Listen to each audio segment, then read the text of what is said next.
Well, good morning, everybody. I hope everybody's doing well.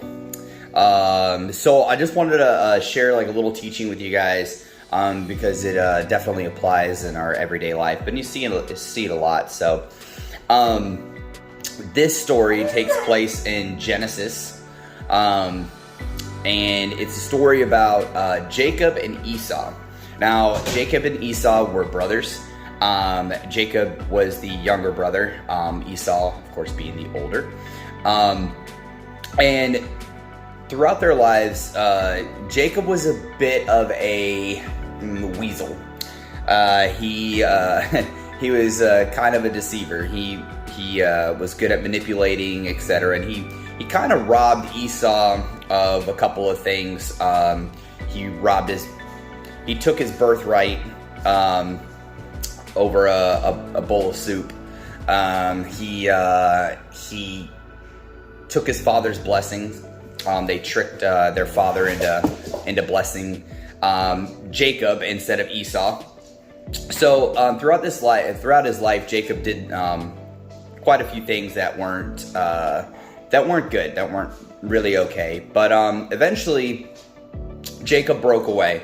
He found somebody that he wanted to fall in love with, and so all in all, he moved away, but he really left on bad terms. And Esau was pretty mad with him.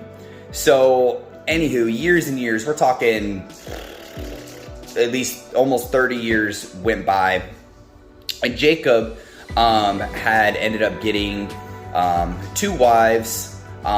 He ended up becoming very rich. He had tons of sheep and donkeys and servants and children. And God had previously promised him many descendants, that he would protect him. God had just laid it down on what he was going to do for Jacob. And so Jacob finally got to the point where he wanted to move back home. So he gathered everybody up, and he took his wife and his wives, his kids, all of his belongings, his servants, and everything, and he took off, and he was going to go back to his homeland, basically where Esau was still around.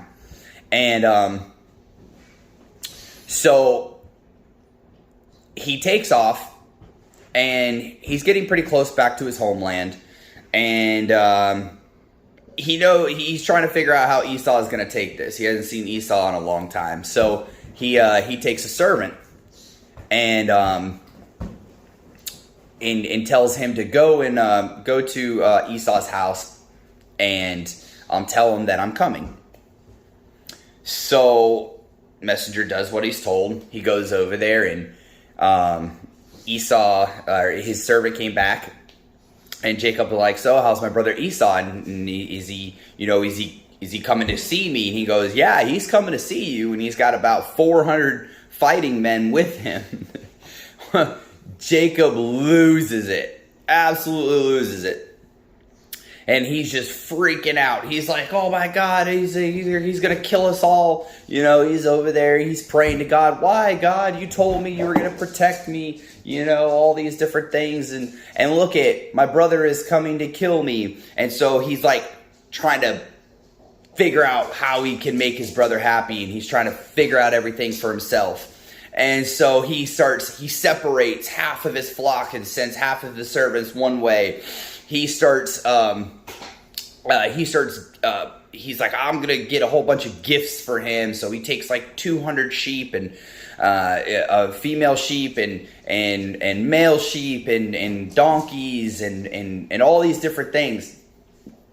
And even at one point, he actually puts his wives and his kids in front of him, and to make sure that Esau would show compassion and not harm him.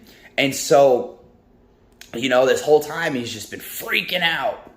And next thing you know, Esau comes, and he's got all of his men, and he finally approaches Jacob, and he asks Jacob, he's like, "Jacob, what is all this?" And he's like, these are all gifts for you, blah, blah, blah. And his brother came and he hugged and he kissed him, and his brother was just so happy to see him and so blessed to see him. And, he's like, what are all these gifts? What are all these animals and stuff? And he's like, oh, that's for you, and Esau's like, no, I'm just happy to see you. I'm happy to have my brother. And, and it all worked out, and they went and they lived in the same land. And, how this applies in our lives today, God has already set promises in his word. And us in our infinite wisdom, we see something, and it's just like we start freaking out. We start doing, Ricky Bobby from Talladega Nights. He's like, I'm on fire. He's like, help me, God, help me, Tom Cruise, in your evil witchcraft. Sorry, I love that movie. But we're Ricky Bobby. Like, we see something that's not even there. It hasn't even happened. Jacob saw Esau. He didn't see him. He just heard there's 400 men coming, and he just loses it. He freaks out. He completely forgets about what God had said. He even calls out to God, and he's yelling at God about something that hasn't even happened. God had already told him that he's going to protect him. God's over there. The black, I can't remember his name. The big black guy from Green Mile. He's God in the background. He's just like, you're not on fire. You're not on fire, Ricky Bobby.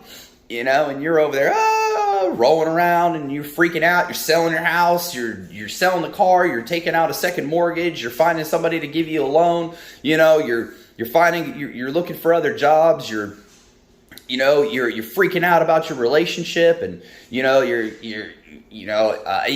freaking out about all these things that God has already told you that he's going to take care of. So God has all these promises in his word, and he says, all you have to do is believe. That you have to stand on the promises of God and believe. God's over there. It's already been taken care of. It's already been done. And you're freaking out about something that hasn't even happened, or maybe it did happen. And instead of listening to the promises and what God has to offer, you freak out and you even get angry with God. And why did God allow this to happen? Not realizing that the world happens. Like, the things in the world are going to happen, and God is going to take care of us. It doesn't matter what the situation is. And it always is going to turn out fantastic. And, even though Jacob freaked out, even though, he did all these things and was crying out to God and all this other stuff, God still worked in that situation. And everybody was still blessed. He just took a lot longer to get there. And that will happen. Even if you freak out, even if you do things, just out of emotion, God's still just sitting there, just waiting for you. Like, come on, Ricky Bobby, just take a breather. Don't let fear overwhelm you to the point where you freak out. And even if you do, God's grace covers. His mercy is still available, and, get peaceful, turn to God, and he's going to take care. It's not going to take care of it. It's already been done. And he's going to take care of all those other little situations that you just went berserk on. It's human nature, and it's totally understandable. We all do it.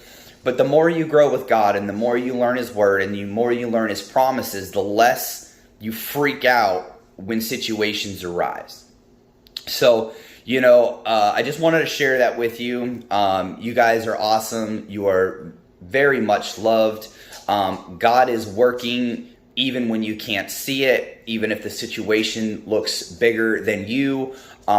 Your mountains are nothing but an anthill to God. So get peaceful, go to his word, let him do the fighting for you. All you have to do is sit back, believe, stand on his promises, and you're good to go, and just let it ride. And it's just going to be beautiful. It's going to turn out the way God is going to do it. And when God does something, people, it's about as beautiful as it comes. So love you. Have a blessed Sunday, and we'll see you next time.